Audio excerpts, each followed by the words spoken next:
এইরকম কঠিন দুর্যোগের সময় কোটি কোটি মুসলমান বেঈমান হয়ে যাবে, সেই সময় কারা বেঁচে থাকবে?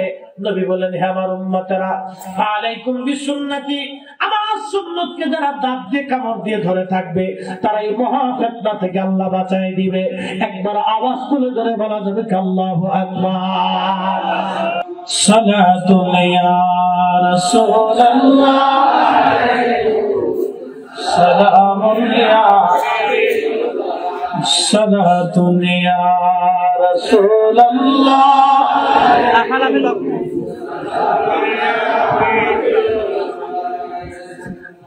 তো বলছিলাম সেই রব্বে কারীমের দরবার শুকর, যিনি আমাকে এবং আপনাকে সর্বশ্রেষ্ঠ নবীর উম্মত হিসেবে মঞ্জুর করেছেন। যে মাটির উপরে আজ আমরা বসে আছি, আগামীকাল এই মাটির নিচে আমার এবং আপনার ঘর হতে পারে। এটা চিরসত্য, ইউনিভার্সাল ট্রুথ, একেবারে সত্য। যে জমিনে আজ আমরা বসে আছি, এই জমিনের নিচে আমাদেরকে একটা ঘর হবে। পৃথিবীর এই চাকচিক্যময় যা কিছু দেখতেছেন, আল্লাহ রাব্বুল আলামিন এই দুইটা চক্ষু আপনাকে এবং আমাকে দান করেছেন। এই চোখের মাধ্যমে আল্লাহ তার দেওয়া সৌন্দর্যগুলি দেখাচ্ছেন, কিন্তু আল্লাহ আরেকটা চক্ষু আমাদেরকে দিয়েছেন, আলা ওয়াহিয়াল কালব, অন্তরের চোখ। এই চক্ষু দিয়ে আল্লাহ প্রেমের এবং রাসূল কারীমের মহব্বতের সৌন্দর্য অবলোকন করা যায়। এবং এই কালকে যদি আপনি জিন্দা করতে চান, এই আল্লাহ পাকের হাকিকতের সৌন্দর্য যদি আপনি দেখতে চান, তাহলে আপনাকে অবশ্যই একজন কামিল আল্লাহ ওলির সোহবত আর মহব্বত নিয়ে তার কাছ থেকে এই জ্ঞান, এই ইলম আপনার শিখে নিতে হবে। ইলমের দুইটা পার্ট, একটা হচ্ছে জাহির আর একটা বাতিন। ইলমে শরীয়তের একটা অংশ, ইলমে হাকিকতের একটা অংশ।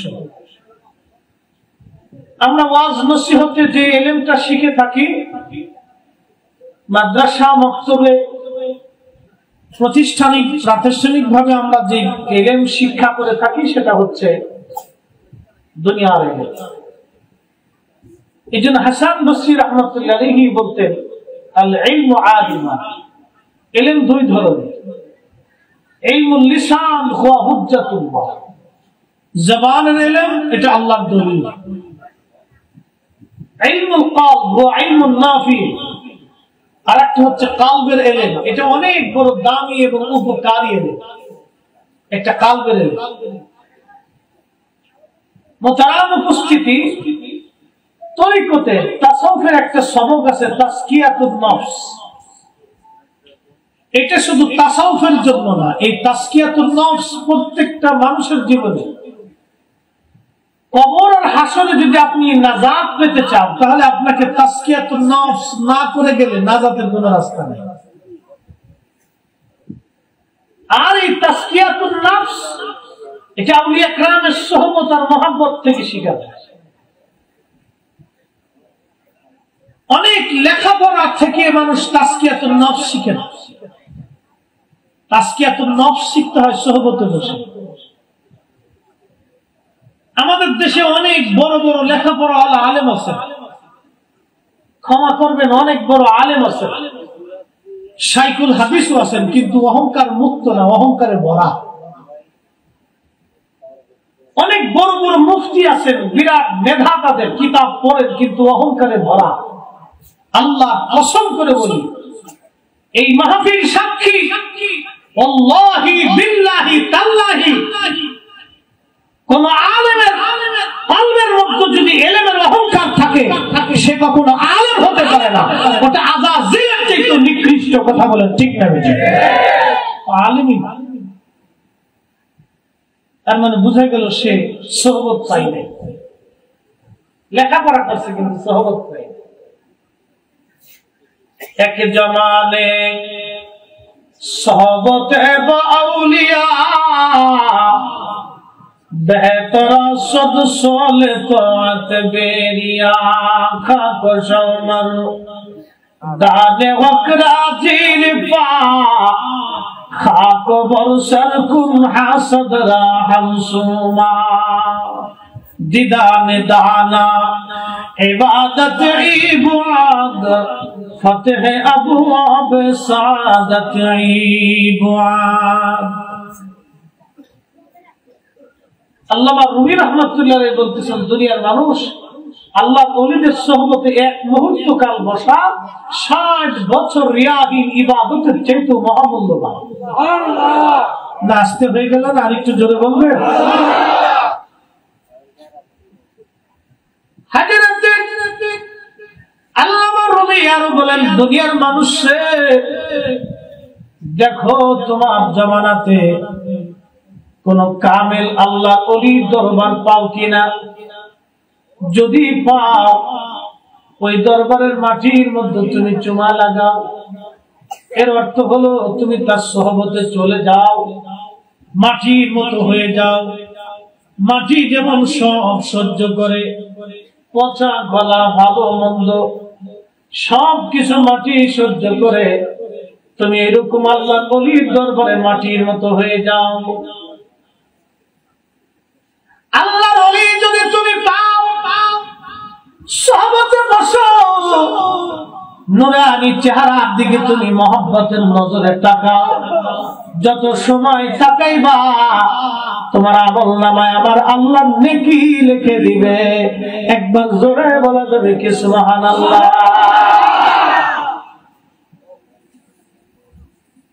বিশ্ববিখ্যাত আল্লাহর ওলি হযরতে শামসুদ্দীন রাহমাতুল্লাহ আলাইহি ছিলেন পাগল বেশি, মজ্জুব, দুনিয়া বিরাগী জাহিদ ছিলেন। দুনিয়া বিরাগী জাহিদ। নবী সাহাবীদের মধ্যে কিছু সাহাবী ছিলেন জাহিদ। একজন সাহাবীর নাম হযরত আবু যর গিফারি রাদিয়াল্লাহু আনহু। মদিনা ছেড়ে তিনি চলে গেলেন মরুভূমির ভিতরে, মরুদ্যানে নিজের স্ত্রীকে নিয়ে একেবারে নিঃসঙ্গ জীবন কাটাইতে লাগলেন। সাহাবীরা বলেন, হুজুর, আবু যর গিফারি তো একা একা থাকে, আমাদের মজলিস থেকে জুদা হয়ে যায়, সে আমাদের সাথে মিশতে চায় না, একা একা থাকতেই ভালোবাসে। আমার নবীজি বললেন, সাহাবীরা রে, আমার আবু যরকে একা থাকতে দাও, ওই একাই থাকবে, একাই মারা যাবে, কিন্তু আমার আবু যরের জানাজায় বহু মানুষ শরীক হয়ে যাবে। একবার জোরে বলা যাবে কি মারহাবা। মনোযোগ দিন। সাহাবীরা বললেন, ইয়া নবী আল্লাহ, আবু যর একা থাকতে ভালোবাসে, একা একাই থাকে। রাসূল করিম বললেন, সাহাবীরা আবু যরকে একা থাকতে দাও, ওই একাই থাকবে, একাই মারা যাবে, কিন্তু তার জানাজাতে বহু মানুষ আসবে। একসাথে জোরে বলি তো আল্লাহু আকবার। রাসূল করিমের ইলম সম্পর্কে আমার দেশের কিছু বেঈমান প্রশ্ন করে, আমার দেশের কিছু নাসিজ নাফরমান অকৃতজ্ঞ রাসূল করিমের ইলম নিয়ে প্রশ্ন তুলে। আরে সেই দিন কোন সাহাবী না আবু বকর, না ওমর, না উসমান, না আলী, না তালহা, না জুবাইর, না আব্দুর রহমান ইবনে আউফ, না সাদ, না আবু হুরায়রা, না সাদু সাইদ খুদরি, না দামি দামি কোন সাহাবী প্রশ্ন তুলেছে, ইয়া রাসূলুল্লাহ, আবু যর একা মারা যাবে, ওমা তাদরি নাফসুন বিআইয়ি আরদিন তামুত। কোরআনে রব্বে করিম বলেন, আল্লাহ ছাড়া কে কোথায় মারা যাবে, কি অবস্থায় মারা যাবে, আল্লাহ ছাড়া কেউ জানে না। আপনি নবী বলেন সে একাই মারা যাবে, একাই থাকবে, এই কথা আমরা বিশ্বাস করতে পারলাম না। কোন সাহাবী প্রশ্ন তুলে নাই। রাসূলের ইলম নিয়ে কোন সাহাবী প্রশ্ন করতেন না। আজকে যারা নবীর ইলম নিয়ে প্রশ্ন করে, ওরাই হলো আযাজিলের খালাতো ভাই, আমাদের ভিতরের ঈমান চোর। কথা বলেন ঠিক না বেঠিক? ওরা ঈমান চুরি করার জন্য রাসূল করিমের ইলম নিয়ে প্রশ্ন তুলে, কোন সাহাবী প্রশ্ন তুলে। আহা, কি দামি কথা। আল্লাহ নবী বলেন, সাহাবীরা আবু যর গিফারিকে একা থাকতে দাও। ও একাই থাকবে, একাই মারা যাবে, কিন্তু বহু মানুষ তার জানাজাতে আসবে। হযরত আবু যর গিফারীর জীবন হয়ে গেল আলাদা, মরুভূমির মধ্যে চলে গেলেন। আগামী দিন কি খাবেন, কি ঘরের মধ্যে আসবে, এই চিন্তা তাদের মধ্যে ছিল না। আমাদের সিলসিলার আকাবির যারা ছিল, আল্লাহু আকবার, মুজাদ্দিদ আল-ফিসানি সরহিমদি, খাজা বাকিবিল্লাহ রাহমাতুল্লাহি আলাইহি, আলিফ আহমদ তুশি, আবুল হাসান কিরকানি, বাউদ্দিন নাসমান বুখারী, শেখ আব্দুল হক মুহাদ্দিস দেহলভী, শাহ আব্দুর রহিম মুহাদ্দিস দেহলভী, শাহ ওয়ালিউল্লাহ মুহাদ্দিস দেহলভী, শেখ আল্লামা আব্দুল্লাহ আকবর আবাদী, শেখ আদম বিন নূরি রাহমাতুল্লাহি আলাইহি। এই সিলসিলার ভিতরে যত বড় বড় ওলি আল্লাহ এসেছেন, যত বড় বড় আকাবির এসেছিলেন, তারা এত বড় জাহিদ এবং আবিদ ছিলেন, তারা এত বড় আল্লাহ ওয়ালা ছিলেন। বিশেষ করে একজনের নাম না বললেই নাই, তার নাম হযরতে খাজা মাহমুদ বাগাবানী নকশবন্দি রাহমাতুল্লাহি আলাইহি। ওনার একটা ছোট্ট জীবনের ঘটনা আপনাদেরকে শোনাই, একসাথে জোরে বলা যাবে কি মারহাবা।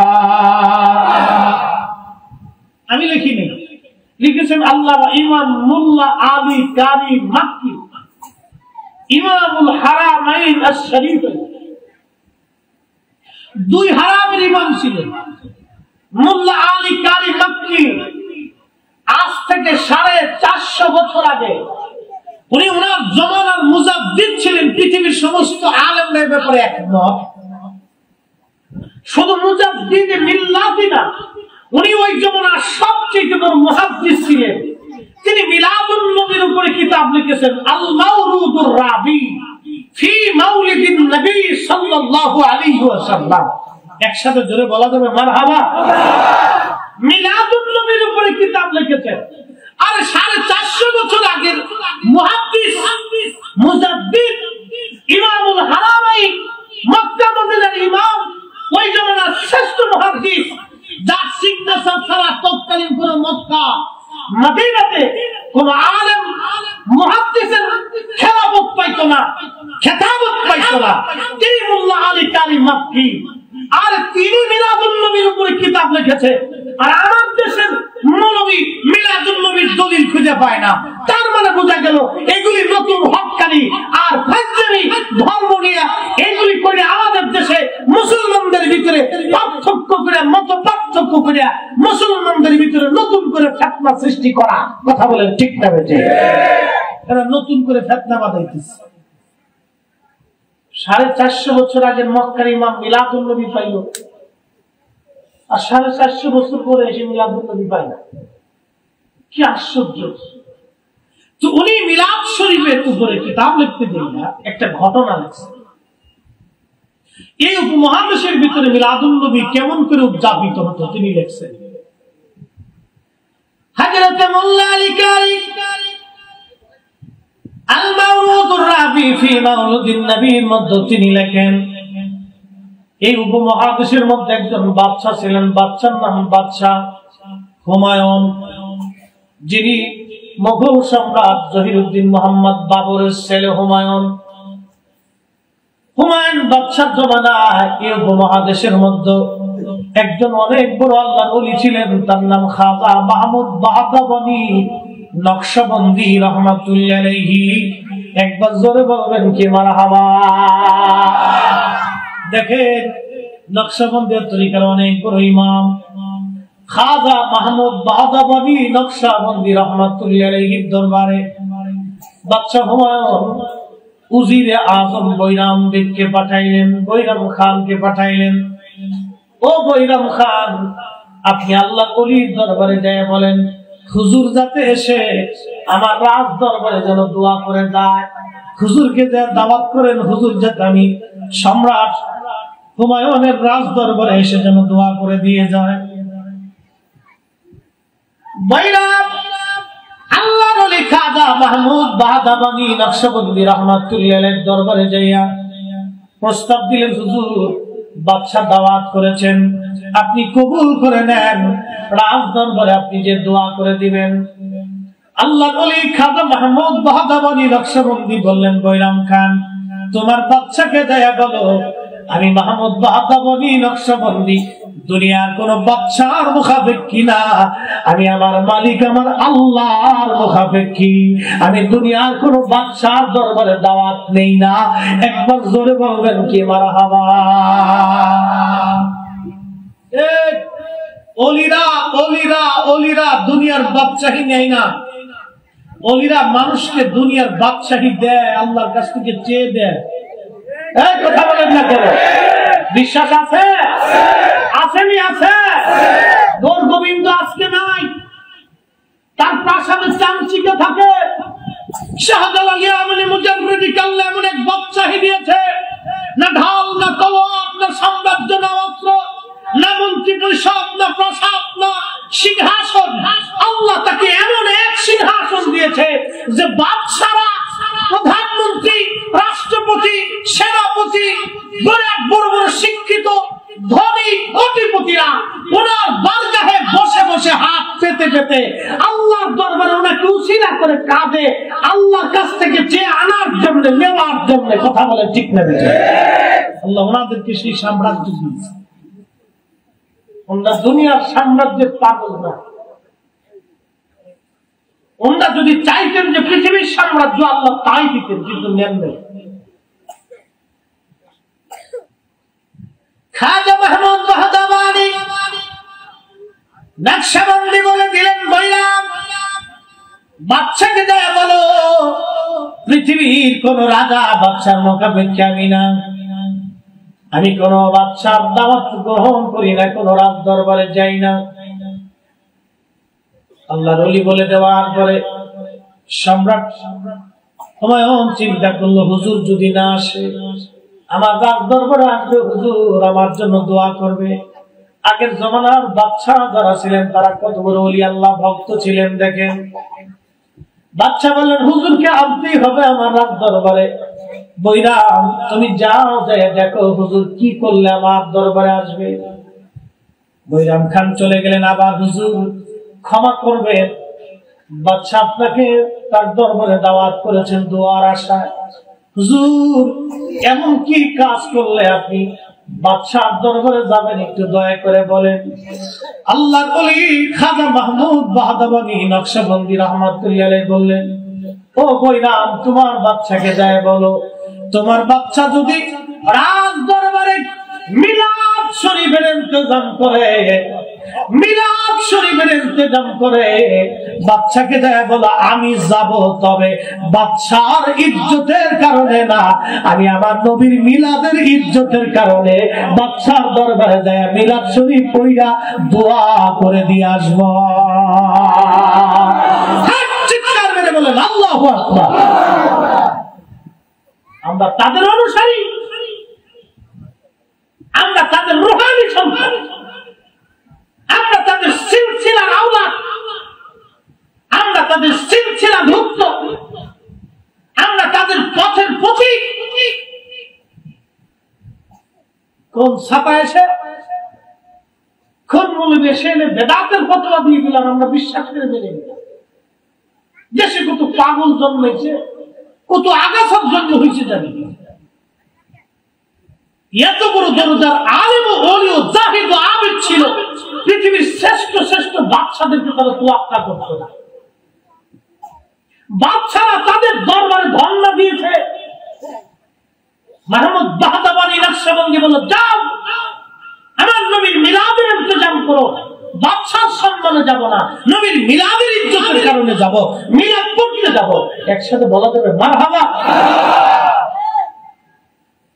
এই ঘটনা আমি দেখিনি, মোল্লা আলী কারি মক্কি ইমামুল হারামাইন তিনি তার কিতাবে লিখেছেন।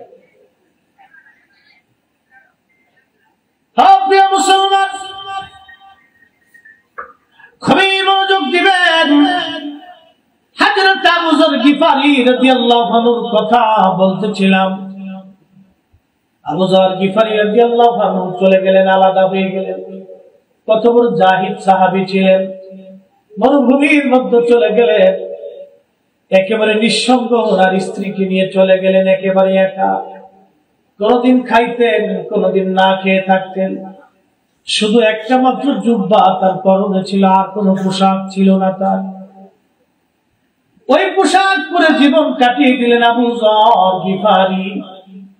যখন অসুস্থ ইন্তেকালের সময় বিবি সাহেবা পাশে বসে বসে কাঁদে। আবু যর বলেন, বিবি রে, কি জন্য তুমি কাঁদো? বিবি বললেন, স্বামী আমার, জীবনের বিরাট একটা সময় আমি আপনার সঙ্গে একেবারে নিঃসঙ্গ ভাবে কাটিয়ে দিয়েছি। কোনদিন খাইছি, কোনদিন না খেয়ে থাকছি, ক্ষুধার অভিযোগ কোনদিন করি নাই, কাপড়ের অভিযোগ করি নাই, খাবারের অভিযোগ কোনদিন করি নাই। হে স্বামী, খেয়ে না খেয়ে আপনার সঙ্গে আরো সারা জীবন এই নিঃসঙ্গ জাহিদা আমি ধরে কাটিয়ে দিলাম। স্বামী রে, এখন আপনি একেবারে অসুস্থ, আপনি দুনিয়ার থেকে বিদায় নিয়ে চলে যাবেন। হে স্বামী, তবে আপনার খেদমতে আমার কান্নার জন্য আপনাকে কে কাফন দাফন করাবে, কে আপনার জানাজার নামাজ পড়াবে বলে? এই মরুভূমির মধ্যে আমি স্ত্রী হিসেবে একেবারে নিঃসঙ্গ, কে আপনার জানাজা পড়াবে, কে আপনার গোসল দেওয়াইবে, কাফন পরাইবে? কোথায় আপনার কাফনের কাপড় আমি পাবো? হে স্বামী আমার। আবু যর গিফারি মুস্কি হাসি দিয়ে বললেন, বিবি রে, চিন্তা করো না, আমার মাসুক আমার নবী আমাকে একটা কথা বলেছে। আল্লাহু আকবার! এই সাহাবীদের একই ছিল, আল্লাহ রাসূলের প্রতি সাহাবায়ে কেরামের বিশ্বাস কি ছিল, একই।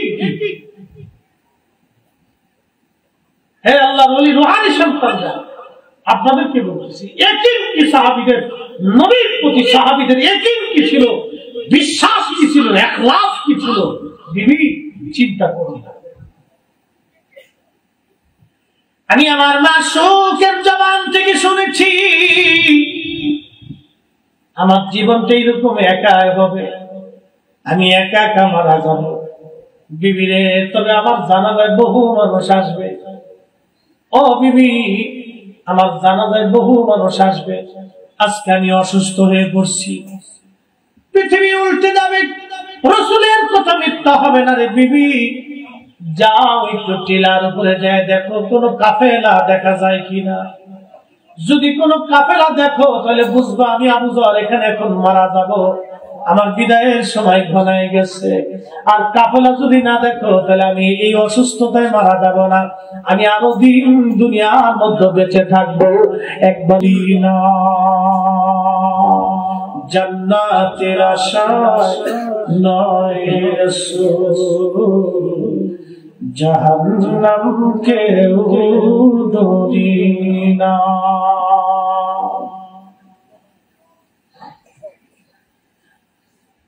সঠিক শরীর মুসলমান, মাইকের আওয়াজ যতদূর যায়, যেখানে বসে আমার কথাগুলি শোনেন, খুবই মনোযোগ দেন। শফিকিয়া দরবার শরীফের রুহানি আওলাদেরা, হযরত আবু যর গিফারি রাদিয়াল্লাহু আনহু বিবি দৌড়াইয়া টিলার উপরে যায় দেখলে একটা কাফেলা দেখা যায়, কাফেলা এদিকে আসতেছে।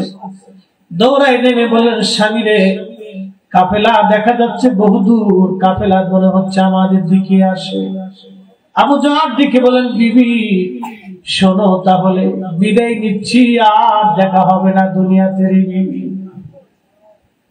বহুদিন তোমার সঙ্গে আমি কাটিয়েছি, পরিপূর্ণ হক হয়তো আদায় করতে পারি নাই, ক্ষমা করে দিও, দুনিয়াতে আর সাক্ষাৎ হবে না রে বিবি। কাফেলা যেহেতু আসে, তাহলে আমার বিদায়ের সময় ঘনিয়ে গেছে। আমার মাসুক বলেছেন আমি মারা যাব একা, কিন্তু আমার জানাজায় বহু মানুষ আসবে। এই মরুভূমির ভিতরে তো মানুষ আসার কথা না, কাফেলা যেহেতু আসতেছে, আমার রাসূলের কথা কখনো মিথ্যা হবে না। একবার আওয়াজ তুলে বলা যাবে কি, ইয়া রাসূলুল্লাহ। কলিজা দিয়ে সাহাবীরা নবীকে ভালোবাসছে, কলিজা দিয়ে সাহাবীরা ভালোবাসছে।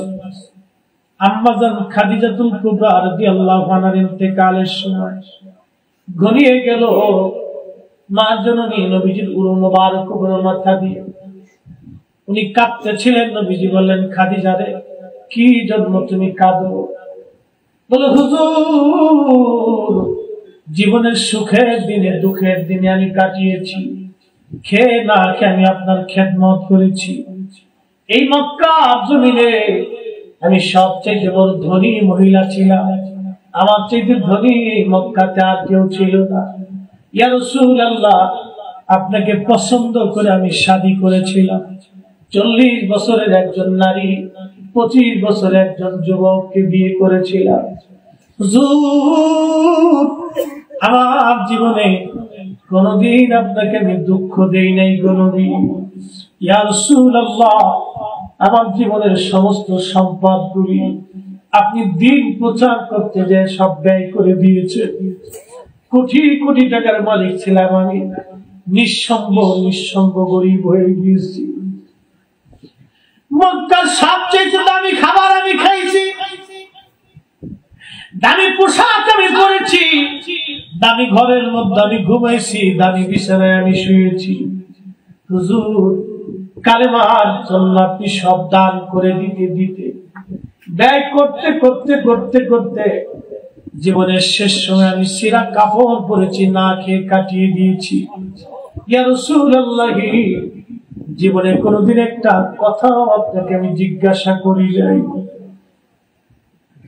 কোনদিন আমি আপনার কাছে আবদার করি নাই, কিছুই নবী আপনার কাছে চাই নাই। ইয়া রাসূলুল্লাহ, এখন আমার বিদায়ের সময় ঘনায় গেছে। হুজুর এখন আমার বিদায়ের সময় ঘনিয়ে গেছে, মন বলে আর দুনিয়াতে আমি থাকবো না গো নবীজি। ইয়া রাসূলুল্লাহ, জীবনে কিছুই চাইলাম না, একটা জিনিস চাবো, দিবেন কি গো নবীজি? বলো রে খাদিজা কি চাও? নবীজি বলেন, খাদিজা কি চাও বলো। খাদিজা, কিছুই তোমাকে আমি দিতে পারি নাই রে খাদিজা, ভালো পোশাক তোমাকে কিনে দিতে পারি নাই, ভালো খাবার আমি তোমাকে দিতে পারি নাই। কি চাও তুমি খাদিজা বলো। আম্মা জান দেখে বললেন, ইয়া রাসূলুল্লাহ, ইয়া হাবিবাল্লাহ, আপনার একটা পুরান জুব্বা মোবারক আমি ধুয়ে রেখে দিয়েছি। নবী গো, আমার ইন্তেকালের পরে জুব্বা খানা দিয়ে আপনি আমার কাফনের পোশাক, কাফনের কাপড় বানায় আমার গায়ে জড়াইয়া দিবেন। একবার চিৎকার মেরে বলা যাবে কি, ইয়া রাসূলুল্লাহ, আমি জানি প্রেমে পাগল সে তো মদিনা, আমি জানি প্রেমে পাগল সে তো মদিনা। প্রেমানলে পুরে মরি, প্রেমানলে পুরে মরি, ওহে রব্বানা, আমি জানি প্রেমে পাগল সে তো মদিনা, আমি জানি প্রেমে পাগল সে তো মদিনা। সালাতুনিয়া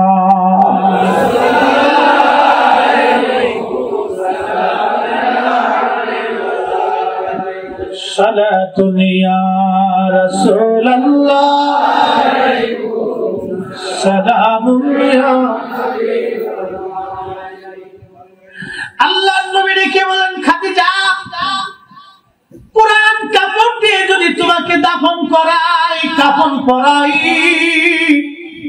খাদিজা রে, মক্কার মানুষ বলবে মুহাম্মদ আমিন কত বড় নিষ্ঠুর, যার স্ত্রী সারা জীবন সমস্ত সম্পদ গুলি ব্যয় করে দিল, সুখে দুঃখে যার বিবি তার ডানে বামে সামনে পিছনে জীবন কাটাইল।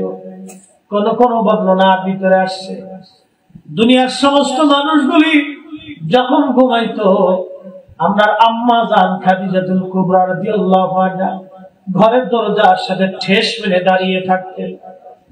আল্লাহ, পৃথিবীতে নেককার বিবি পাওয়া ভাগ্যের ব্যাপার, কথা বলেন ঠিক কিনা? আমার দেশের কত খাদিজা আছে, বেপরদা বেহায়ার মতো রাস্তায় চলে। আমার দেশের কত খাদিজা আছে শরম লজ্জা নাই। আমার দেশের কত খাদিজা আছে স্বামীর সঙ্গে ঝগড়া করে। আমার দেশের কত খাদিজা আছে শ্বশুর শাশুড়িকে খাবার দেয় না। আমার দেশের কত খাদিজা আছে খাদিজার কারণে শ্বশুর শাশুড়ি বৃদ্ধাশ্রমে চলে যায়। ওই নারীর কথা বলি যে নারীরা, আরে আমার মা জননী আম্মা জান খাদিজাতুল কুবরা তো নারীর জাত। আহা কি উত্তম চরিত্র আল্লাহ তাদেরকে দিয়েছিলেন। এই জন্য মক্কার মানুষ তাকে বলতো তাহেরা তাইয়্যিবা। আল্লাহর নবীজি খাদিজা নাম বলার সঙ্গে বলছেন খাদিজাতুত তাহেরা তাইয়্যিবা।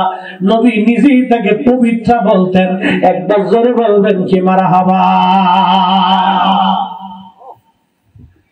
আম্মা জান কে নবীজি ডেকে বলেন খাদিজা মক্কার মানুষ আমাকে হাই প্রতিপন্ন করবে রে খাদিজা। না না আমি তোমাকে পুরান জুব্বা দিয়ে কাফন পরাইতে পারবো না। আম্মা জান কেঁদে দিয়ে বলেন হুজুর না না আমার মন চায় আমার শেষ সময়েও আপনি নবীজির জুব্বা খানা গায়ে দিয়ে আপনার গায়ে লাগানো পোশাক পরে আমি খাদিজা কবরের দেশে আমি ওই জুব্বা খানা গায়ে লাগাইয়া আমার গায়ের মধ্যে জড়ে কবরের মধ্যে যেতে চাই। একবার জোরে বলবেন মারহাবা। আরে তারা রাসূল কারীমের জুব্বা পোশাককে কিভাবে ইজ্জত করত। নবী তো ইজ্জত আলা। আল্লাহ কোরআনে বললেন ওয়ালিল্লাহিল ইজ্জাতু ওয়ালিরাসূলিহি ওয়ালিল মুমিনিনা ওয়ালাকিন্নাল মুনাফিকিনা লা ইয়ালামুন।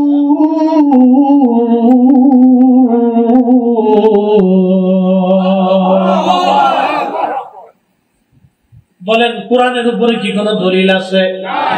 হ্যাঁ, আকাশ ভেঙে যাবে, পৃথিবী পুড়ে যাবে, সাগর শুকিয়ে যাবে, আল্লাহর কালাম কখনো মিথ্যা হবে না, পরিবর্তন হবে না। আল্লাহ বলেন ওয়ালিল্লাহিল ইজ্জা, ইজ্জত আমি আল্লাহর জন্য, সম্মান মর্যাদা আমি আল্লাহর জন্য, ওয়ালি রাসূলিহি আপনি নবীর জন্য, ইজ্জত আপনি নবীর জন্য, ওয়ালিল মুমিনিন আমি আল্লাহর ওলিদের জন্য। আল্লাহু আকবার বলে না না আরো জোরে আরো জোরে। আমরা যেহেতু সুন্নি তরিকতপন্থী আমরা কোন আল্লাহর ওলির কাছে বায়াত, কথা বলেন ঠিক কি না? ও শফিকিয়া দরবারের রুহানি আওলাদেরা খুবই মনোযোগ দিয়ে কথাগুলি শুনে যাবেন। ইজ্জত তিন জায়গা, আল্লাহর জন্য, নবীর জন্য, আল্লাহর ওলিদের জন্য। যারা বুঝে না আল্লাহ বলছেন ওয়ালাকিন্নাল মুনাফিকিন, যাদের অন্তরের মধ্যে নেফাক আছে, অন্তরের মধ্যে শয়তানি আছে, নেফাকি আছে, তারা বুঝে না। মুনাফিক কিন্তু হিন্দুদের মধ্যে না, মুনাফিক খ্রিস্টানদের মধ্যে না, মুনাফিক বৌদ্ধদের মধ্যে না, মুনাফিক নাসারাদের মধ্যে না, মুনাফিক ইহুদিদের মধ্যে না, মুনাফিক শিখদের মধ্যে না, মুনাফিক টুপিওয়ালা, মুনাফিক দাড়িওয়ালা, মুনাফিক জুব্বাওয়ালা, মুনাফিক নামাজওয়ালা, মুনাফিক মসজিদওয়ালা, মুনাফিক জায়নামাজওয়ালা, মুনাফিক ওয়াজওয়ালা, মুনাফিক যাকাতওয়ালা, যাকাত দিবে মুনাফিক, হজ করবে মুনাফিক, নামাজ পড়বে মুনাফিক, টুপিও থাকবে মুনাফিক, দাড়িও থাকবে মুনাফিক। আল্লাহ নবীর ইজ্জতের চাদর যারা ধরে ওরাই হলো অরিজিনাল মুনাফিক, ওরা হলো অরিজিনাল মুনাফিক। ও নবীর উম্মত খুবই মনোযোগ দেন। কাজী নজরুল আন্ডার ম্যাট্রিক, দাঁড়িয়েও নাই, মোস নাই, কত চমৎকার তিনি লিখেছেন আল্লাহকে যে পাইতে চায় হযরতকে ভালোবেসে। বলেন আল্লাহকে যে পাইতে চায় হযরতকে ভালোবেসে, আরশ কুরসি লৌহ কলম না চাহিতে পেয়েছে সে। কথা বলেন ঠিক কিনা? আম্মা জানের কাছে নবীজির জুব্বার দাম কত?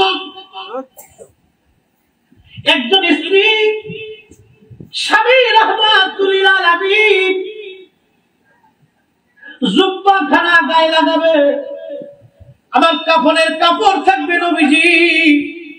আমার মনে বড় আশা, ইয়া রাসূলুল্লাহ একটা জুব্বাখানা গায়ে দিয়ে আমি কবরে যাব। বিদায়ের সময় নবী গো, এই জুব্বাখানা গায়ে দিয়ে আমি কবরে যেতে চাই। দুনিয়ার মানুষ কে কি বলুক ওটা আমার দেখার বিষয় না। মনোযোগ দেন। আর একজন সাহাবীর ইশকের কথা বলি, জামিউল মুজিজাতের মধ্যে লেখা হয়েছে, হযরত আবু বকর রাদিয়াল্লাহু আনহু যখন ইন্তেকাল করবেন, ঠিক এমন সময় হযরত আলীকে ডাকলেন, আলী আসেন, আপনার সাথে আমার দুটি কথা আছে। হযরত আলী রাদিয়াল্লাহু তাআলা আসছে। আসার পরে হযরত আবু বকর সিদ্দিক রাদিয়াল্লাহু আনহুর পাশে বসে, উনি মুমূর্ষ বিদায় হয়ে যাবেন।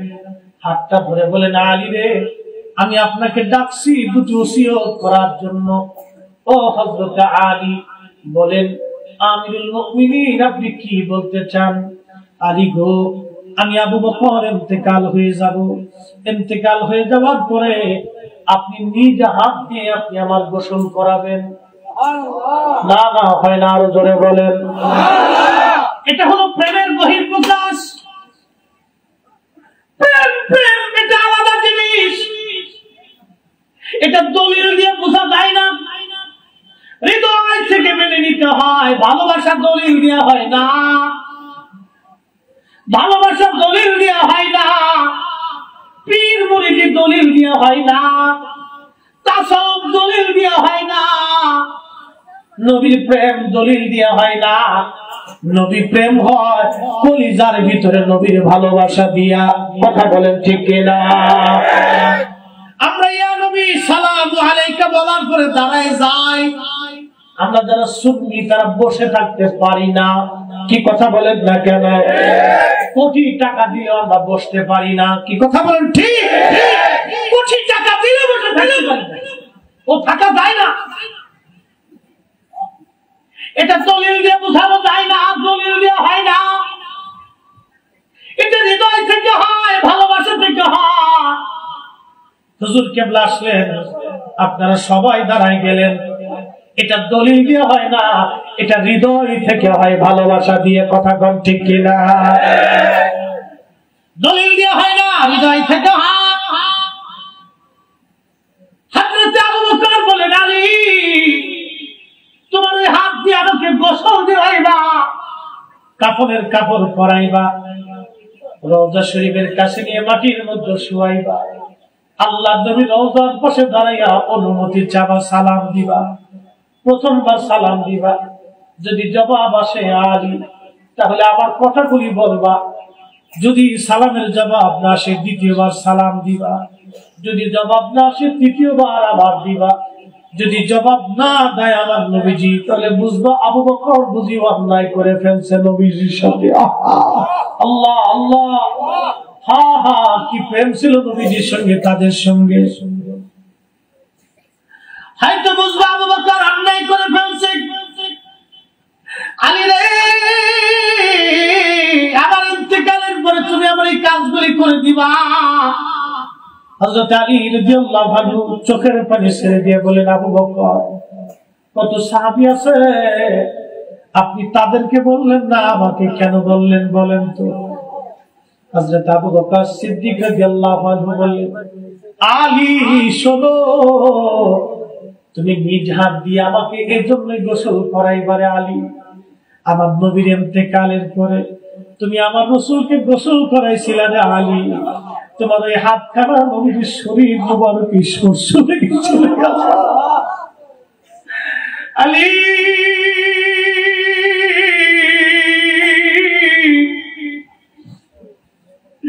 ওই হাতের স্পর্শ নবীজির জিসম মুবারকে লেগেছিল। আমি আবু বকর চাই তোমার ওই হাতের স্পর্শ আমার গায়ে লাগবে।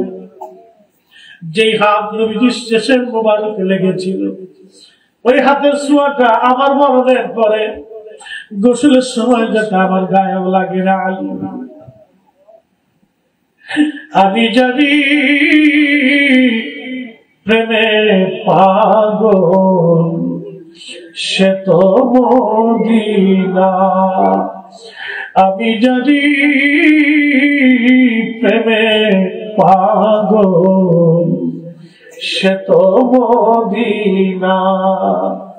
প্রেমানলে পুরে মরি, প্রেমানলে পুরে মরি ওহে রব্বানা।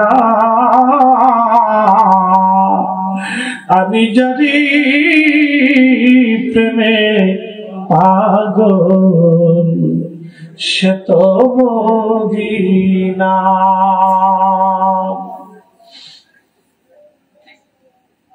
আলী রে ওই হাতের ছোঁয়া আমার গায়ে লাগবে। আমার মন চায় যে হাত দিয়ে তুমি আমার নবীর জিসম মুবারক ধৌত করেছিলেন, গোসলের সময় হাত বুলিয়ে বুলিয়ে দিয়েছ, ওই হাতের ছোঁয়াটাও যেন আমার গায়ের মধ্যে লাগে। আলী এই কাজটা করবা ওসিয়ত করে গেলাম, অনুরোধ করে গেলাম। সিদ্দিক আকবরের ইন্তেকাল হয়ে গেল। হযরত আলী রাদিয়াল্লাহু আনহু এসে গোসল করাইলেন, কাফন পরাইলেন। রওজা মুবারকের আদরে রেখে রওজা শরীফের পাশে দাঁড়ায় হযরত আলী সালাম দেয়, আসসালাতু ওয়াসসালামু আলাইকা ইয়া রাসূলুল্লাহ, আসসালাতু আসসালামু আলাইকা ইয়া হাবিবাল্লাহ, আসসালাতু ওয়াসসালামু আলাইকা ইয়া রাহমাতাল লিল আলামিন। সালাম দিল প্রথমবার, জবাব আসলো না। দ্বিতীয়বার সালাম দিল, জবাব হলো না। তৃতীয়বার সালাম দেয়া হলো, জবাব আসে না। হযরত আলী মনে করলেন বুঝি আবু বকর মনে হয় অন্যায় করে ফেলছে, ভুল করে ফেলছে, ফিরে চলে আসবে। ঠিক এমন সময় রওজা শরীফ থেকে আওয়াজ আসে, আদখিল হাবিবা মাল হাবিবে। চিৎকার মেরে বলবেন কি ইয়া রাসূলুল্লাহ, হ্যাঁ নবী আছেন নাই? আছে। নবীজি বললেন আল আনবিয়া ওয়াহইয়াউন ফি কুবুরিহিম ইউসাল্লুন। হাদা হাদিসুন সহিহুল ইসনাদ মুসনাদ আবু ইয়ালা আল মুসাল্লি। পৃথিবীর সমস্ত মুহাদ্দিস বলেন হাদিস সহিহ। নবীজি বললেন উম্মত নবীদের ইন্তেকালের পরে রওজা শরীফে তারা জিন্দা জিন্দা জিন্দা, শুধু জিন্দা না, তারা রওজার ভিতর সালাত আদায় করে, নামাজ পড়ে। একবার জোরে বলা যাবে কি মারহাবা। বাজানো পৃথিবীর শেষ প্রান্তে ইমাম মেহেদী আলাইহিস সালাম আসবে। ইমাম মেহেদী আলাইহিস সালাম আসার পরে একটা পৃথিবীতে ফিতনা আসবে। এই ফিতনার নাম হলো দাজ্জাল। ইমাম মেহেদী পৃথিবীতে আসবে, অবশ্যই ইমাম মেহেদী দুনিয়াতে আসবে। সহিহ বুখারীতে নবীজি বললেন কিয়ামতের একদিনও যদি বাকি থাকে, আমার আল্লাহ একটা দিনকে পুরা একটা বছরের মতো লম্বা বানাই দিয়ে হলো আমার ফাতেমার আওলাদ, আমার হাসান হুসাইনের বংশে, আওলাদে রাসূলের বংশে ইমাম মাহদী আলাইহিস সালাম দুনিয়াতে আসবে। ইমাম হাসান হুসাইনের রক্তধারা অনুযায়ী ইমাম মাহদী দুনিয়াতে আসবে। ইমাম মাহদীর বাবার নাম থাকবে আব্দুল্লাহ, ইমাম মেহেদীর নাম থাকবে মুহাম্মদ। 40 বছর পর্যন্ত মানুষ তাকে চিনবে না।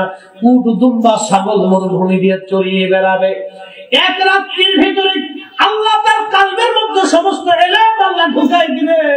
একবার জোরে বলবেন কি আল্লাহু আকবার। কিন্তু তার আগে সে হাবা গোবা থাকবে, দুনিয়ার কিচ্ছু সে বুঝবে না। উর্দুম্বা ছাগল বেড়া চড়াবে। এক রাত্রির ভিতরে আল্লাহ থেকে সমস্ত ইলম আল্লাহ তাকে দিবে। নবী বলেন উম্মত আমি যে এরকম কালেমা প্রতিষ্ঠিত করেছি, ইমাম মেহেদী এরকম কালেমা প্রতিষ্ঠিত করবে। আমি যে এরকম ইনসাফ দিয়ে দুনিয়া ভরে দিয়েছি, আমার ইমাম মেহেদী ফাতেমা তোমার আওলাদ, তোমার বংশ, তোমার রক্ত এরকম তামাম দুনিয়ায় নেই, ইনসাফ দিয়ে ভরে দিবে। একবার আওয়াজ তুলে বলা যাবে কি আল্লাহু আকবার। সেই ইমাম মেহেদী দুনিয়াতে আসবে। ইমাম মেহেদী আলাইহিস সালাম দুনিয়াতে আসার পরে আল্লাহ আরেকজনকে দুনিয়ার মধ্যে পাঠাবে, তিনি হযরত ঈসা রূহুল্লাহ। হযরত ঈসা আলাইহিস সালাম আসমান জগৎ থেকে দুই কাঁধে দুইজন ফেরেশতার কাঁধে ভর দিয়ে বর্তমান সিরিয়ার দামেস্কে একটা সাদা মসজিদ থাকবে। এই সাদা মসজিদের সাদা মিনারাতে হযরত ঈসা রুহুল্লাহকে ফেরেশতারা নামাবে। যখন ঈসা আলাইহিস সালাম দুনিয়াতে আসবে তখন সারা পৃথিবী ব্যাপী দাজ্জালের ফিতনা আসবে, ভয়াবহ ফিতনা এই দাজ্জাল। এই দাজ্জাল আবার কি? এই দাজ্জালের এক হাতে থাকবে জান্নাত আর এক হাতে থাকবে জাহান্নাম। এই দাজ্জাল এত বড় ভয়াবহ হবে, সে মানুষকে হত্যা করবে, হত্যা করার পরে আবার জীবন দিতে পারবে। আল্লাহ তাকে এরকম ক্ষমতা দিবে, মানুষ মেরে ফেলে দেওয়ার পরে জীবন ফিরিয়ে দিবে। তখন পৃথিবীর বহু মানুষ ঈমান হারা হয়ে যাবে। বর্তমান ইহুদিরা হবে তার প্রধান সৈন্য, বর্তমান ইসরায়েলের ইহুদিরা হবে তার প্রধান সৈন্য। সারা পৃথিবীর সমস্ত কুফাররা তার সেনাবাহিনীর সদস্য হবে। ঈমানদার, দুর্বল ঈমানদার মুসলমানরা বেঈমান হয়ে যাবে। হযরতে ইমাম মেহেদী আলাইহিস সালাতু ওয়াস সালাম তখন রানিং দুনিয়াতে থাকবেন। তখন দাজ্জালের আত্মপ্রকাশ হবে। দাজ্জাল যে এলাকায় আসবে এই এলাকার মানুষদেরকে সে বেঈমান বানাবে। আইসা বলবে, ও এলাকার মানুষ তোমরা শোনো, তোমরা যদি আমাকে মানো তাহলে শোনো, তাহলে আমি তোমাদেরকে দুনিয়ার ধরে সম্পদ বানাই দিব। সে এমন অবস্থা তার হবে, তাকে যারা মানবে তারা অনেক বড় বড় বড় ধনী ধনী হয়ে যাবে, দুনিয়ার সম্পদে তারা পাগল করা হয়ে যাবে। কিন্তু তাকে যারা মানবে না তারা একদম নিঃস্ব দরিদ্র হয়ে যাবে, অভাবের মধ্যে তারা পড়ে যাবে, তাদেরকে হত্যা করা হবে। এইরকম কঠিন দুর্যোগের সময় কোটি কোটি মুসলমান বেঈমান হয়ে যাবে। সেই সময় কারা বেঁচে থাকবে? নবী বলেন, হে আমার উম্মতেরা, আলাইকুম বিসুন্নতি, আমার সুন্নতকে যারা দাঁত দিয়ে কামড় দিয়ে ধরে থাকবে তারা এই মহা ফিতনা থেকে আল্লাহ বাঁচায় দিবে। একবার আওয়াজ তুলে ধরে বলা যাবে আল্লাহু আকবার। নবীর সুন্নতকে যারা দাঁত দিয়ে কামড় দিয়ে একবারে চেপে ধরে থাকবে ঈমান। এই কঠিন সময় একমাত্র তারাই বেঁচে যাবে। ও শফিকিয়া দরবারে রুহানি আওলাদেরা ভালো করে শুনে যান, আমাদের বুলন্দ নসিব আমরা হক্কানি আল্লাহ ওলিদের দরবারে আসতে পেরেছি, হক্কানি আল্লাহ ওলির সোহবতে আমরা বসতে পেরেছি। কথা বলেন ঠিক কিনা? নসিব লাগে নসিব, নসিব লাগে নসিব। আরে ঈমানের দৌলত তো অনেক বড় নসিব, রাসূলের প্রেম তো অনেক বড় নসিব। আবু বকর সিদ্দিক রাদিয়াল্লাহু আনহু, আলী রাদিয়াল্লাহু আনহু রওজার পাশে বলেন, হুজুর আবু বকর আসছে, অনুমতি চায়, আপনি নবী রওজার পাশে একটু কদমের জায়গা ভিক্ষা চায়। নবীজি জবাব দিলেন, আদখিলিল হাবিবা মাল হাবিবে ফাইনাল হাবিবা মাল হাবিবে মুশতাকু। বন্ধু বন্ধুর জন্য আসবে, বন্ধু বন্ধুর অপেক্ষায় আগ্রহী হয়ে আছে, দেরি করো না। আমার আবু বকরকে আমার পাশে ঘুম পাড়াইয়া দাও। একবার জোরে বলা যাবে আল্লাহু আকবার। বলেন নবী আসে না নাই? বলছিলাম ইমাম মেহেদীর কথা।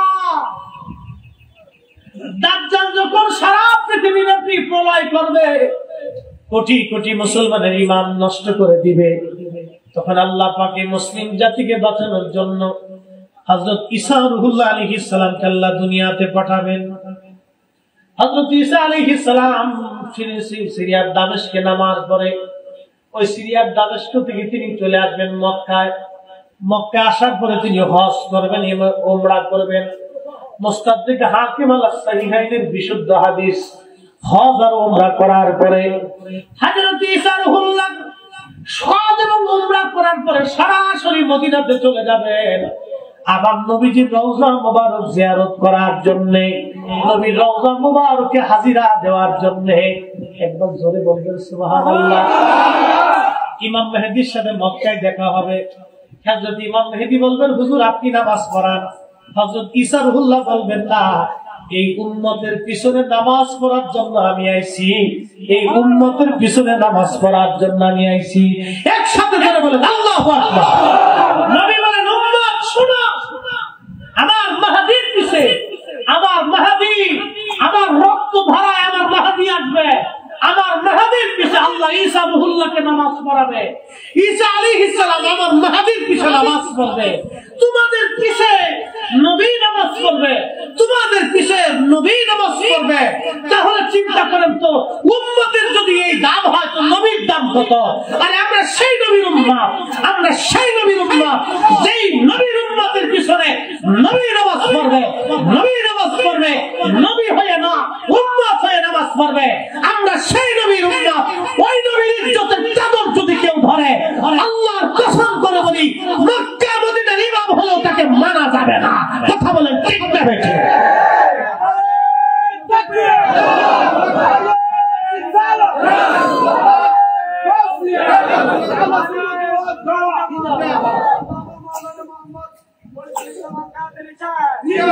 মোহতারাম উপস্থিতি, মানা যাবে? কথা বলেন, মানা যাবে না? মানা যাবে।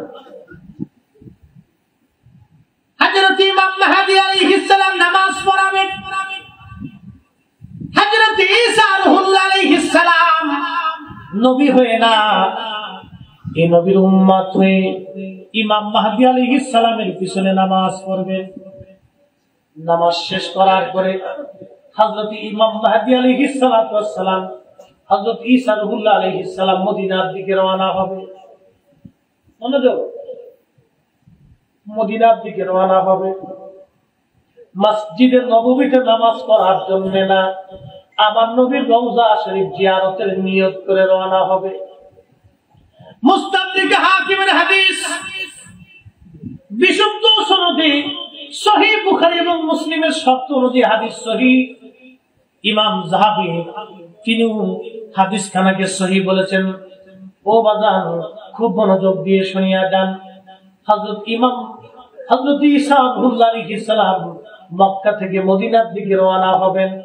আমার দেশে একদল আছে যারা বুকে হাত বেঁধে নামাজ পড়ে, আছে না নাই? বুকে হাত বেঁধে নামাজ পড়ে, মাযহাব মানে না, তরিকা মানে না, বায়াত মানে না, ইসলামের অনেক কিছুই তারা মানে না। নামাজের পরে দোয়া মানে না, এরপরে ফাতিহা মানে না, এরপরে আপনার কি বলে 8 রাকাত তারাবির নামাজ তারা পড়ে। ইসলামের বহু কিছু তারা উলট পালট করে ফেলেছে। এরা বলে কি জানেননি? এদের বিশ্বাস হলো আল্লাহর নবীজির রওজা মুবারক জিয়ারতের নিয়ত করা হারাম। তারা বলেন মুসলমান হজ করবা, হজ করার পরে নবীর রওজা মুবারকের জিয়ারতের নিয়ত করবা না, তোমরা নবীর মসজিদে নামাজ পড়ার নিয়ত করবা। কারণ 1 রাকাত নামাজ পড়লে 50,000 রাকাত নামাজের সওয়াব হয়। কি বুঝলেন আপনারা? এরা সওয়াব দেখাইলো। আচ্ছা, আপনাদেরকে আবার প্রশ্ন করি, তারা বলতেছে মক্কাতে 1 রাকাত নামাজ পড়লে 1 লক্ষ রাকাতের সওয়াব হয়। এটা সহিহ হাদিস, এটা সত্য। এটা সত্য। মদিনাতে 1 রাকাত নামাজ পড়লে 50,000 রাকাতের সওয়াব, এটাও সত্য। তারা বলে সওয়াবের নিয়ত কইরা মসজিদে নববীতে নামাজের নিয়ত করে যাবা, কিন্তু নবীজির রওজা মুবারক জিয়ারতের নিয়ত করবা না। একবার জোরে বলবেন কি নাউজুবিল্লাহ? আল্লাহ নবী বলেন মান যারা কবরি ওয়াজাবাত লাহু শাফাআতি। আমার উম্মত আমার রওজা শরীফ যে জিয়ারত করলো, আহা, কিয়ামতের মাঠে তাকে সুপারিশ করা আমার জন্য ওয়াজিব হয়ে যায়। না, আস্তে হয়ে গেল, আরো জোরে। ইমাম তাকিউদ্দিন সুবকি শিফাউস সাকামে এই হাদিস নিয়ে দীর্ঘ আলোচনা করেছেন। মনোযোগ দিয়ে, এদের যুক্তি সুন্দর কিন্তু গলদ আছে। আচ্ছা, আপনাদেরকে প্রশ্ন করি, মক্কায় সওয়াব বেশি না মদিনায় সওয়াব বেশি? মক্কায় সওয়াব বেশি, মক্কায়, মদিনাতে সওয়াব কম। এখন আপনাদেরকে প্রশ্ন করি, এখানে মাহফিল হলো শফিকিয়া দরবার শরীফ থেকে যদি ঘোষণা হয় এখানে মাহফিল হচ্ছে, এখানে যারা আসবে তাদেরকে 1000 টাকা করে আমরা বকশিশ দিব। আবার ওই ফটিকছড়ি পৌরসভায় মাহফিল হচ্ছে, ওরা ঘোষণা দিল এখানে যারা মাহফিল আসবে তাদেরকে 500 টাকা করে দিব। আচ্ছা, লোক কোন জায়গা বেশি যাবে? এই জায়গা বেশি আসবে, কারণ এই জায়গার টাকা বেশি। আচ্ছা, আমাদের সওয়াব যদি দরকার হয় তাহলে মক্কাতেই তুই 1 রাকাতে 1 লক্ষ রাকাতের সওয়াব পেয়ে গেলাম। মদিনাতে 50,000 রাকাতের জন্য আমি 250-600 কিলোমিটার আমি পায়ে হাইটা কেন মক্কা থেকে মদিনায় আসবো? কারণ কি? আমার যদি সওয়াব দরকার হয় তো মক্কাতেই তুই 1 রাকাতে 1 লক্ষ রাকাত পাই, তো মদিনায় 50,000 রাকাতের জন্য যাবো কেন? এর অর্থ হলো মদিনায় যারা যায় তারা সওয়াবের জন্য যায় না, মদিনায় যারা গেছে তারা আমার নবীর জন্য গেছে, নবীর প্রেমে নবীর জিয়ারতে গেছে। কথা বলেন ঠিক না বেঠে?